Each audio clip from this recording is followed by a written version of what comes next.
Assalamualaikum warahmatullahi wabarakatuh. Sahabat semua, pasca pandemi dan pembelajaran tatap muka terbatas, yang perlu kita lakukan adalah menguatkan bagaimana mental peserta.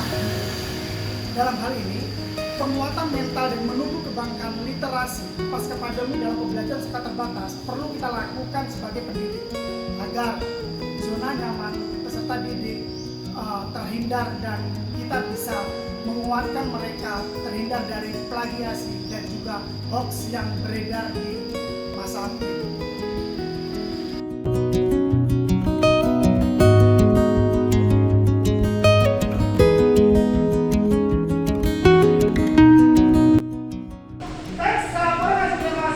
Membangun mental peserta didik agar menjadi generasi yang kuat dan pemberani tentu harus dilakukan oleh pendidik. Keterampilan berbicara dan keberanian dalam memaparkan suatu hal adalah hal terbaik yang harus dilakukan oleh peserta didik. Hal ini merupakan salah satu pondasi dan modal untuk menghadapi perkembangan siklus kehidupan di masa depan.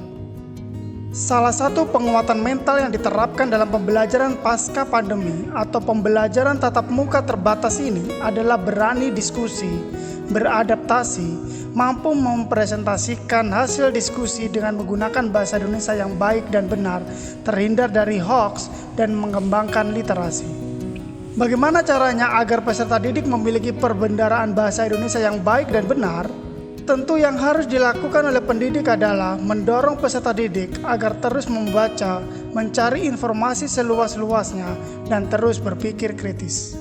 Dalam hal ini, peserta didik tidak hanya menjadi sosok generasi yang kuat dan berani, namun nantinya juga akan menjadi generasi melek baca.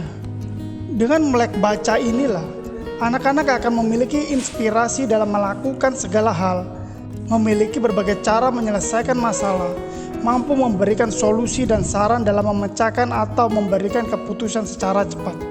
Membaca dan menulis tidak mampu dipisahkan. Membaca dan menulis adalah bagian dari literasi. Untuk membangun dua aspek ini secara sekaligus dengan mudah dilakukan dalam materi pembelajaran. Salah satunya adalah dalam materi laporan hasil observasi.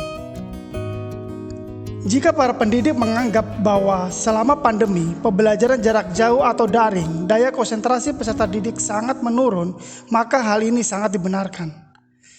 Apersepsi sekaligus relaksasi bisa dilakukan sebelum memulai pembelajaran terlebih dahulu. Tentu, apersepsi di sini masih berkaitan dengan materi pembelajaran. Peserta didik akan mengamati sebuah video yang ditampilkan sebagai apersepsi untuk membangun nalar peserta didik, mendapatkan ide atau gagasan baru. Barangkali hal semacam ini membuat peserta didik mampu kembali beradaptasi secara langsung. Timbal balik antara pendidik dan peserta didik sangat diperlukan untuk membangun komunikasi yang baik. Melalui pembelajaran tatap muka terbatas inilah, perlahan-lahan akan meruntuhkan ketidakkonsentrasian peserta didik atau mata yang lelah karena pembelajaran daring di waktu-waktu sebelumnya di masa pandemi. Peserta didik diminta menentukan salah satu objek yang akan diobservasi. Mau tidak mau, peserta didik harus mencari data dan membaca. Dalam mencari data inilah, anak-anak akan memahami secara perlahan-lahan dengan mengidentifikasi atau mengklasifikasikan bagian-bagian penting dalam objek yang diamati untuk dibentuk menjadi kerangka teks. Selain itu, membaca mampu menghindari hoax yang kerap beredar, sehingga peserta didik menjadi generasi yang kritis dan tidak terperosok dalam penerima berita-berita yang memberikan informasi setengah-setengah atau kebohongan semata.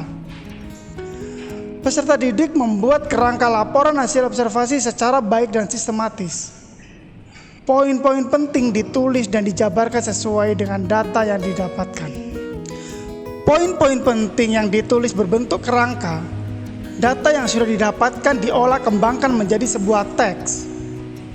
Teks yang dikembangkan adalah cara peserta didik mengklasifikasikan sebuah objek dan menyampaikan sebuah laporan hasil observasi dengan menggunakan bahasa tutur individu yang tak lepas dari bahasa Indonesia yang baik dan benar. Literasi yang sering kita dengar dan upaya pemerintah dalam menumbuh kembangkannya akan terasa ringan jika semua pendidik berperan aktif mengembangkan di dalam pembelajaran.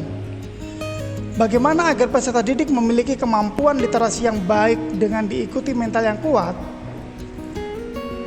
Setelah mengembangkan dan mengelola data menjadi sebuah teks, peserta didik mengaplikasikan dalam bentuk video. Di sini, data yang sudah didapatkan peserta didik diolah kembali ke dalam bentuk video.